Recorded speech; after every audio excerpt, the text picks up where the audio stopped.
খুব বেশি সময় ধরে যদি আপনি ব্লুটুথ হেডফোন কানে রাখেন তাহলে আপনি পুরোপুরিভাবে কানে কালা হয়ে যেতে পারে, যার ফলে লোকে আপনাকে নিয়ে হাসাহাসি করবে।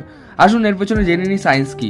আসলে আমাদের শরীরের সবথেকে নরম হাড় থাকে আমাদের কানে, আর হেডফোন থেকে বেরোনো লাউড সাউন্ড থেকে মূলত 3 ধরনের প্রবলেম দেখা যায়। ফার্স্ট সেটা হচ্ছে ইনফেকশন হওয়ার কারণ হচ্ছে এয়ারবাডসগুলি আপনার কানে খুব টাইটলিভাবে আটকে থাকে, যার ফলে বাইরে থেকে কোনো হাওয়া কানে প্রবেশ করতে পারে না।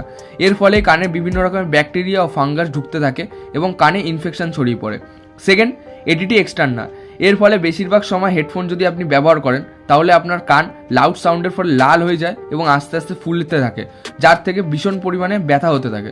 থার্ড, যেটা পুরোপুরিভাবে আপনি কানে শোনা বন্ধ হয়ে যেতে পারে, কারণ হেডফোন থেকে বেরোনো আওয়াজ কানের ভেতরে থাকা এয়ার ড্রামকে অনেক জোরে জোরে ভাইব্রেট করে।